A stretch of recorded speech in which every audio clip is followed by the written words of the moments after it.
Hey, hey, hey, welcome to day number 20 of 21 Days of Prayer for Your Business. Have you been going through all the days with us? I mean, have you been like taking it day by day, not getting out of order, going exactly in row, or have you been kind of skipping all over the place? Or is this your very first video that you have actually watched? Whatever the case is, we are glad that you're here. Just want to point out a couple of things. If it is your first video, this is 21 Days of Prayer for Your Business, but it actually could be about any area of your life. And for those of you who have watched every single video, you're like, Monique, are you seriously going to say that every single time? Why, yes, almost every time I am. And also, if you don't have the book, it's completely fine. Grab a notebook, grab a pen, and just join the conversation with us. If you want the book, it's in the description, along with the link if you want to download a free copy of the intro in chapter 1. So, today's topic, success does not equal contentment, is one of my favorite topics, and I do say that about almost every single chapter.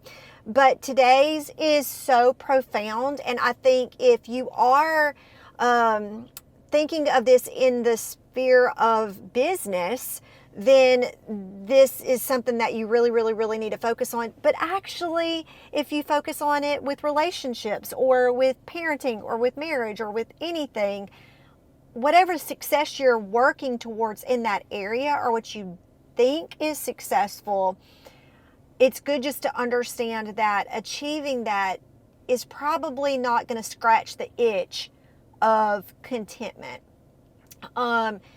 Now, I want to go ahead and warn you, although I feel like I'm pretty upbeat right now. Are you a little drowsy? A little tired. He's a little tired. If you have not watched Evaluating Your Experiences, that was in the video that we did yesterday. We evaluated our experience right before we went and hit play, and we were like, probably should have taken a nap before we did this video. I mean, we were both just like, I feel like I'm a little upbeat right now, but I feel like you're dragging. Well, but I'm feeling like he's probably looking. Is that bad? good Lord. You're cute though, babe. This is the thing. I really didn't have a ton of thoughts about this chapter. What? So I was just going to let you just roll with it. Are you serious? Just chime in wherever I saw fit. But you do think this is a profound chapter, right? Yeah. I mean, the idea is profound. Okay.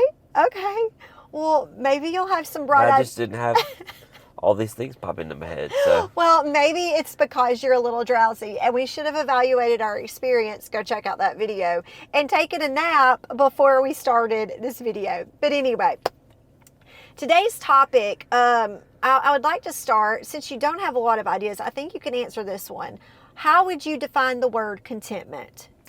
when I was reading that, the first thing that popped in my head was being happy with what you have. Okay. And so let me put my reading glasses on here.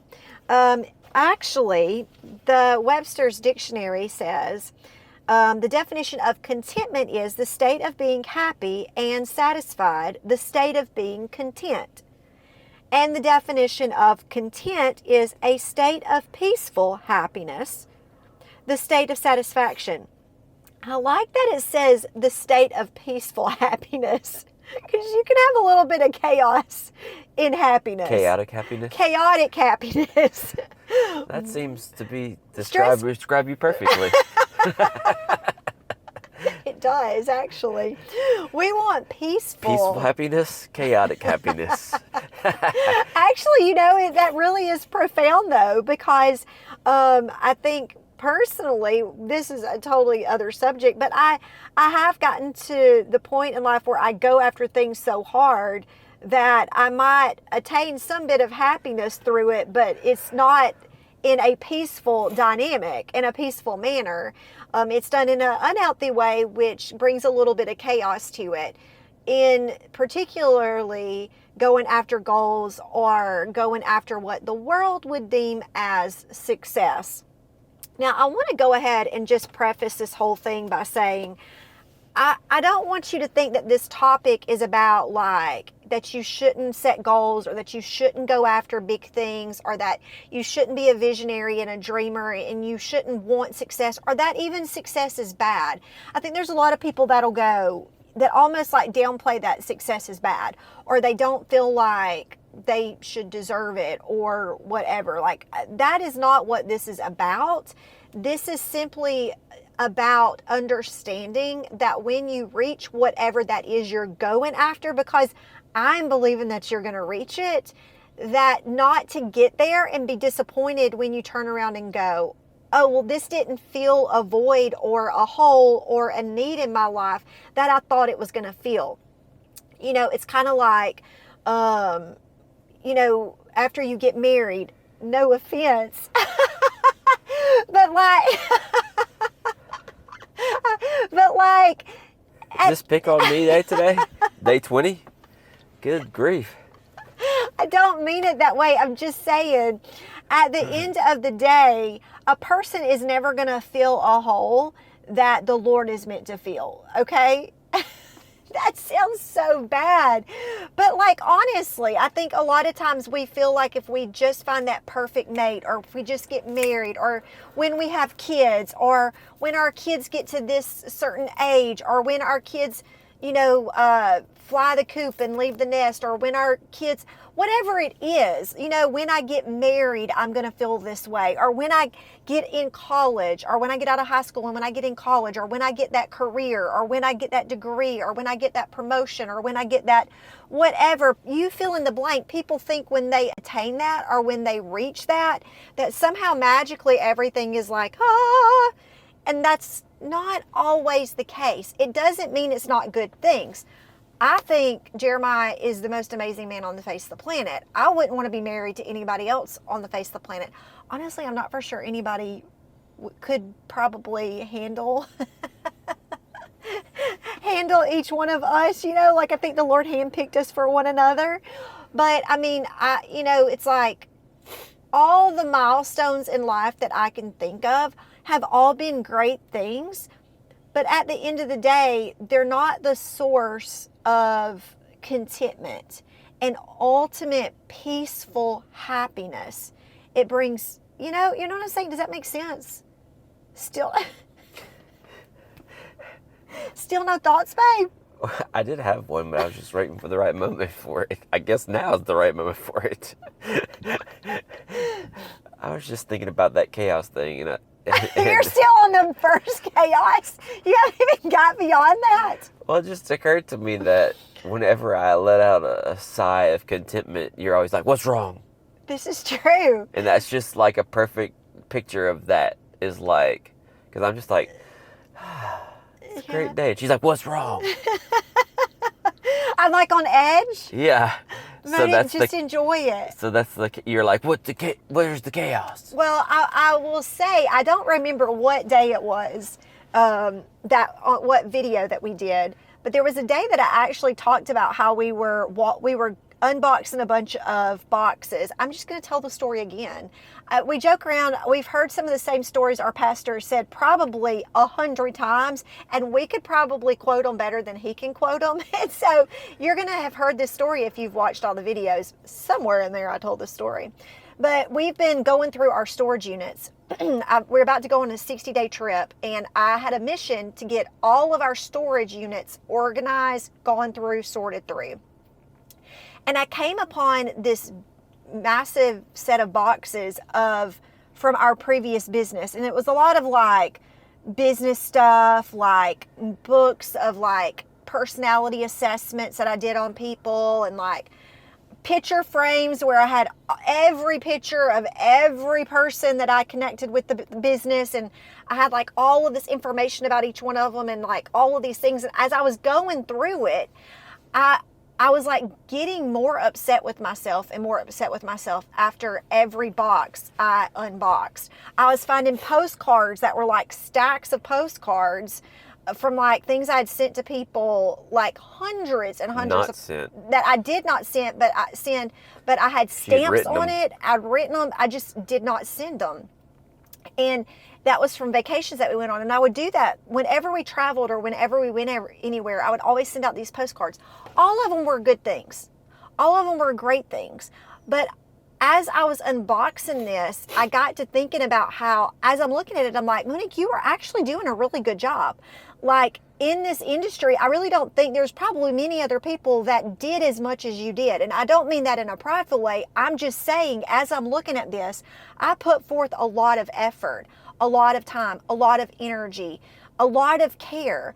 And when I was looking at it, I thought I could understand that peaceful wasn't there, that I was always in my head that I wasn't doing enough, or that I wasn't leading well, or that I wasn't serving well, or that I wasn't loving well, or that I wasn't doing XYZ enough, or ABC enough, or 1, 2, 3 enough. And it was exhausting. It literally was exhausting. You know, I could get 2,500 good, nice emails, but I could have 2 that were like degrading me, and it would keep me up for days on end. I could see all of the things that I was good at, but the couple of things that I was bad at, I would just like, or could improve with, I would just like, oh, just, you're a loser. My gosh, why can't you get your act together? And as I was going through these boxes, I realized I kept saying, Monique, why can't you just enjoy your life? Like, just enjoy your life. I literally was saying that out loud as I was unboxing the boxes. And I was getting more upset. I was like, just enjoy your life, Monique. Like, enjoy your life. And I realized in that moment that what this was like, man, we were walking in so much success. If what the world would deem success financially, attaining goals, having a group of people that were connected to you, kind of listening to what you were saying, going through what you were, influence. Thanks for the word. But you know what I'm saying? It was like there was something there that was like that chaotic peace stealing moment. I was about to say, another way to say the title could be success doesn't equal peace, or success doesn't quiet the inner voice of negativity. All the success doesn't make that inner voice of not enough cease. Like, that's something you have to deal with outside of success. Success is not going to bring that, I guess is what. And I'm going to tell you, I really think the way that social media is set up and the way that the world is set up through stuff we see on TV and stuff we see in media and all of these things, we think that is going to equal. If I get 100,000 followers on Instagram, if I get XYZ on my email list, if I publish a book, if I'm asked to speak at this, you think that's going to equate to somehow, okay, I've arrived, I've attained, but what you're going to find is it doesn't fill that void. So when you're there, you're going to feel like you need to get to the next thing. So somehow 100,000 Instagram followers, well, wait, that something still, it's got to be 200. So if it's 200, surely that's going to, oh, well, I published a book. Oh, okay. Well, maybe that it needs to be a bestseller. That's going to make it. Like, well, I had a bestseller. Okay, well, then maybe I need to have 5 bestsellers. And I think what you see is that it just doesn't end up feeling that peace that really only the Lord can feel. There's a verse that I want you to write down in your journal. Philippians 4:12 through 13. This is Paul talking. He says, I know what it is to be in need, and I know what it is to have plenty.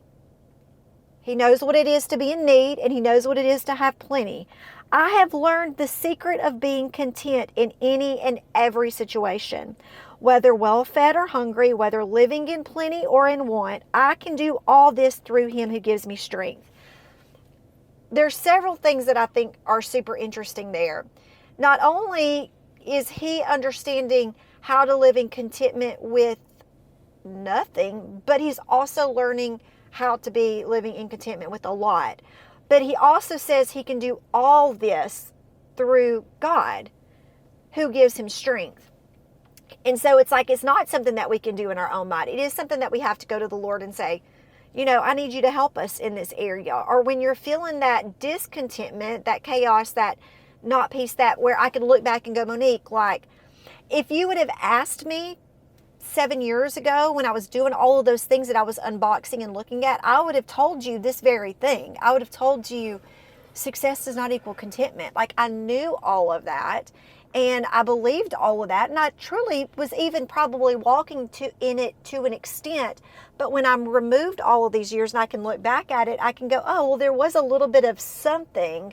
I knew those things didn't equate to my worth or whatever, but somehow it was stealing my peace, because I think at some point I was getting my value in what I was producing. I think I say that in one of the chapters too.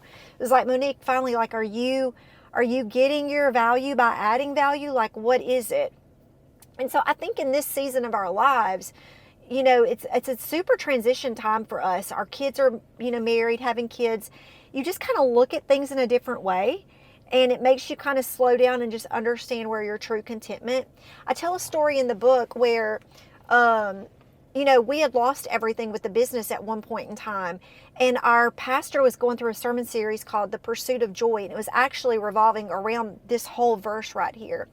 And I mean, times were hard. Times were really hard. I mean, financially, it was super bad. We were losing a lot of material things, losing a lot of pride, losing some friendships. But at the end of the day, we really did have a peace that only can be explained through God. I had a friend one time call me during that season, and she was like, listen, it's okay. You can just voice that things are not okay. You don't have to act like everything's okay. And I was like, no, actually, I don't think we've ever had so much peace in the middle of such a chaotic time. Go ahead. And it's almost like and again, success is good. I remember people asking us, like, should I go for this level? And like, I'm scared to, because it looks like there's so much chaos and whatever at that level. And we're like, yeah, why not? But I think that you almost have to learn contentment or find the peace from God before you get to that level, because, you know, they have that saying, it's lonely at the top, and it is kind of, you know, you're blazing a trail sometimes that nobody else has blazed before.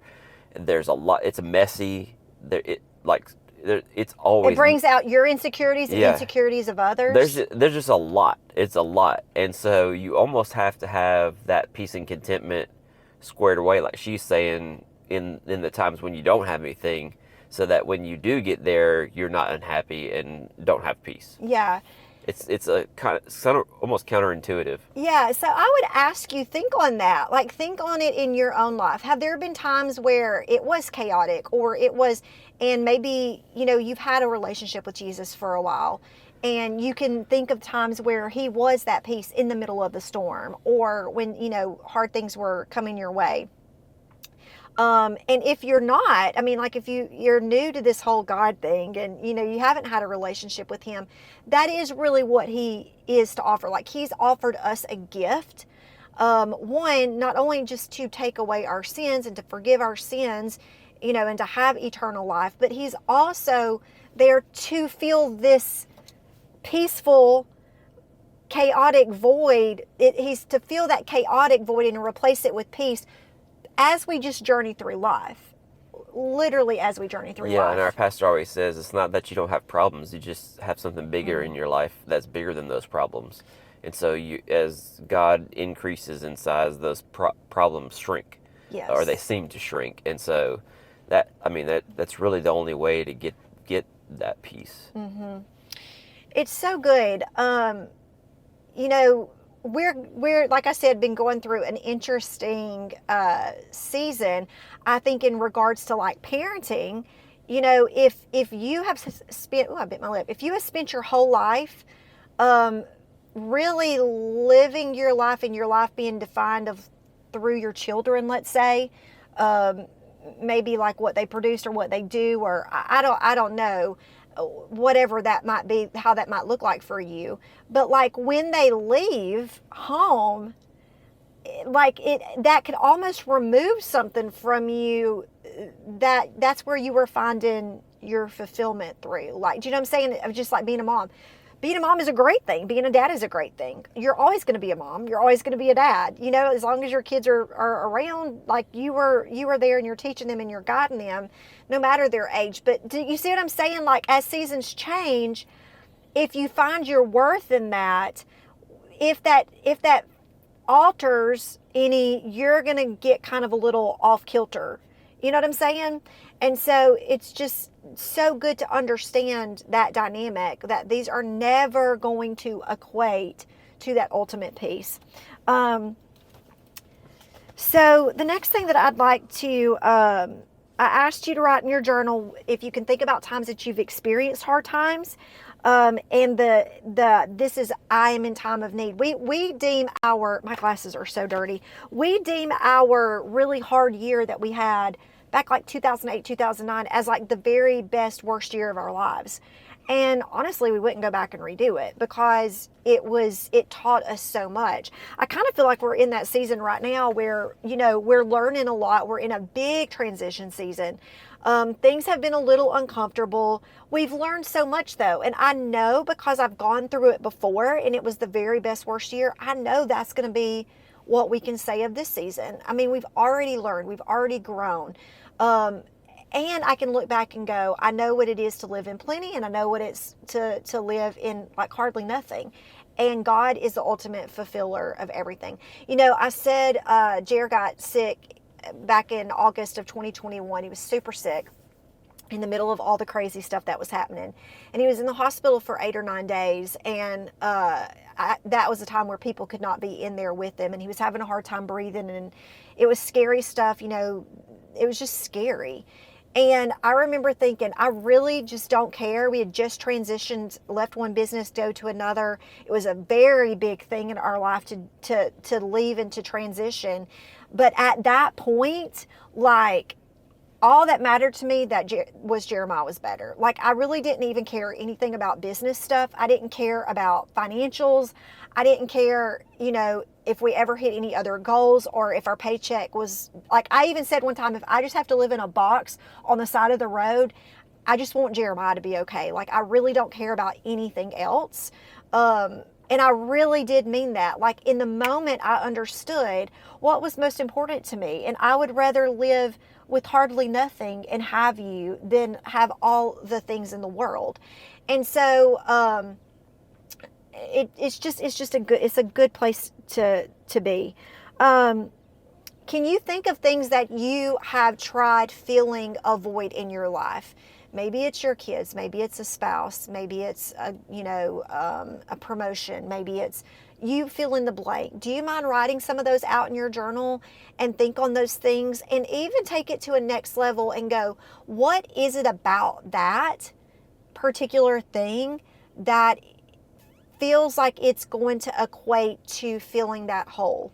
Like, I'm making $1 million. Well, why is that going to make you feel like a hole is filled? Well, because, you know, I'm secure. I, you know, don't have, honestly, the more money you make, typically the more money you spend. Like, it's just kind of human nature. There's probably a few people that can do it right, but really that is the truth. You know, 1 million turns to, well, I need to make 2 million. 2 million I need to make 3 million. 3 million, I need to make 4 million. It becomes to where it's not the actual thing. So think through that. I'm going to read through this verse one more time because it's just so good. And this verse, I want you to write in your journal, and I want you to meditate on it, and I want you to think on it. Memorize and meditate day and night. And ask the Lord just to bring to your mind things or to reveal things to you as you're meditating on this verse. I'm going to read it one more time. I know what it is to be in need, and I know what it is to have plenty. I have learned the secret of being content in any and every situation. Whether well-fed or hungry, whether living in plenty or in want, I can do all this through Him who gives me strength. You know, sometimes we memorize that verse. I can do all things through, you know, Him who gives me strength. But, like, do we understand really what He's saying? I can do all things, all of this. Well, I can do all of this of living in plenty or in want. Super good. Okay. I'm going to leave us, are we doing okay on time? Yep. I'm going to leave you with a few more things to think on. But before we do that, in the book, I make sure here just to make a point that if you've walked through this, and we've noticed this over the 6 to 7 years, I can't tell you how many people have messaged and said, I got saved during the 21 days of prayer for your business study. And I'm like, that is absolutely amazing. And one of the things that I really hoped with this book was that, that it was a lot of people who were searching and maybe didn't even know the Lord that would go through this book. Even though it was 21 days of prayer for your business, my hope was really that people would find Jesus through the course of it. And so I would just, I make a point here in this video now that, like, if you don't have that relationship with Jesus, I'm just telling you, he is going to be the one to fill that void.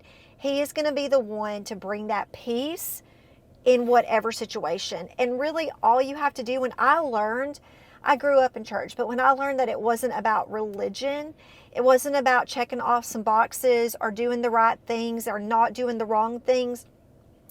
Really, it was just about a relationship with Jesus that, like, took so much pressure off. That, like, he doesn't just want me when I'm perfect. He wants me at my rock bottom, my flaws and all. Like, that's who he died for. He didn't die for perfect Monique. He died for the flawed Monique, and that's the same with you. And so I would just say, ask the Lord. It's super simple. Just tell him, like, I accept your gift. I want to do this journey with you. Like, I give you control over all aspects of my business, my marriage, my parenting, but my life. Anything you want to add to that? Okay. That's good. Okay, so I'm going to give you a couple of more pieces of homework. I love homework. Jer doesn't like homework. This is a pick on Jeremiah video, so I'm going to keep on rolling with it. So what are things that steal your peace and joy? What are things that make you happy?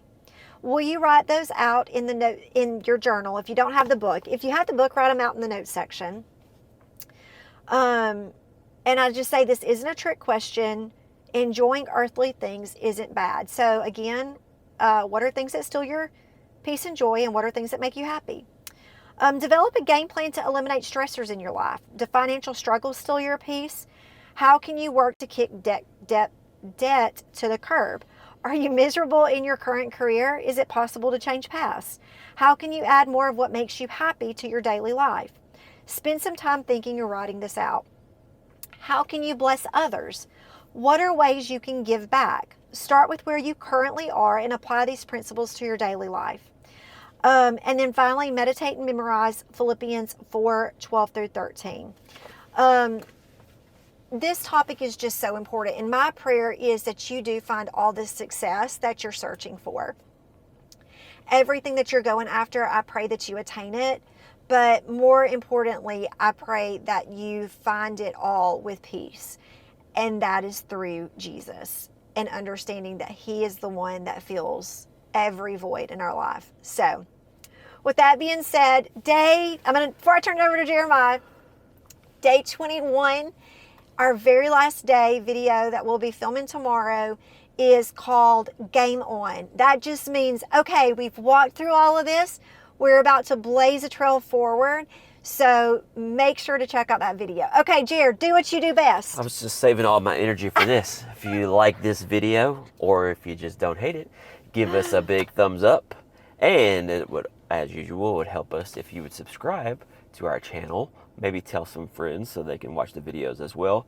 And if you want to be like me and be in the know when new videos post, hit that notification bell for #all the notifications. I didn't realize that you have to have the notifications turned on, like the bell turned on. I just thought if you were subscribed, it alerts you. No. See, I learned something new every day. I learned that yesterday because I was like, I think Elena taught me that. And I've heard you say it 20 times. Okay, next video, game on. See ya.